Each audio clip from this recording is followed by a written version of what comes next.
நம்ம சர்ச்சு வேலை நடந்துட்டு இருக்கிறதான நேரத்தில் நாங்கள் நம்ம ஊழியக்காரங்க எல்லாம் சேர்ந்து சாயங்கால நேரத்தில் ஒரு டீ குடிச்சிட்டு வரலாம்னு சொல்லி ஒரு டீ கடைக்கு கொஞ்சம் மழையுமா இருந்துச்சு. ஒரு சுக்கு காப்பி குடிப்போம்னு சொல்லிட்டு அங்கே போனோம். அங்கே பார்த்தீங்கன்னா ஒரு 4 பேர் பேசிட்டு நிற்கிறாங்க. 4 பேர் என்ன பேசுறாங்கன்னு சொன்னா, நம்ம சபையை விட்டு கொடுக்கவே கூடாது, நம்ம விட்டு கொடுக்க கூடாது, நம்ம செஞ்சிடக்கூடாது. நான் உடனே நினைச்சேன், பரவாயில்லையே, இந்த ஊர்லயும் சபைக்கு மேல வைராக்கியம் உள்ள ஒரு 5-6 பேர் ஆண்டவர் வச்சிருக்கிறாரேன்னு சொல்லி அவங்களும் எங்களோடு கூட சேர்ந்து சுக்கு காப்பி குடிச்சிட்டு கடைசியில ஒரு அண்ணன் இடுப்புல இருந்து ஒரு மூக்குப்பொடி எடுத்துக்கிட்டு 4 பேருக்கு கையிலையும் தட்டி கொடுத்து சொன்னாரு, தட்டுங்க. சிவியலுக்கு ஆராதனைக்கு மேல சபைக்கு மேல இருந்த அந்த வைராக்கியத்தை விட மூக்குப்பொடிக்கு மேல என்ன வைராக்கியமும் தெரியுமா?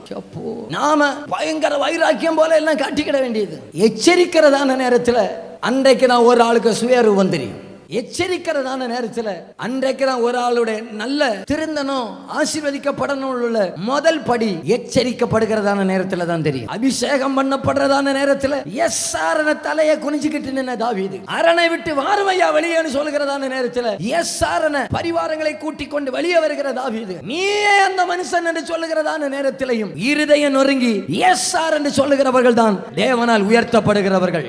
நமக்கு அபிஷேகத்துக்கு பின்னால தரை மட்டும் தாழ்ந்து முகங்குப்பறை விழுந்து கடந்துரும். பழமொழி சொல்லுவாங்க தெரியுமா? வச்சா கொடுமையை அடிச்சா மொட்டை. பயில்கிட்ட முடி வெட்டிடுவான்னு சொன்னா வெட்டுனா மொட்டை அடிப்பான், அல்லனா வெட்ட மாட்டான், கொண்டை போட்டு கிளிப்பு வச்சு நடப்பான். தாழ்ந்துட்டோம்னா அங்க தரை மட்டும் அங்க தாழ்ந்து விழுந்துடுறது.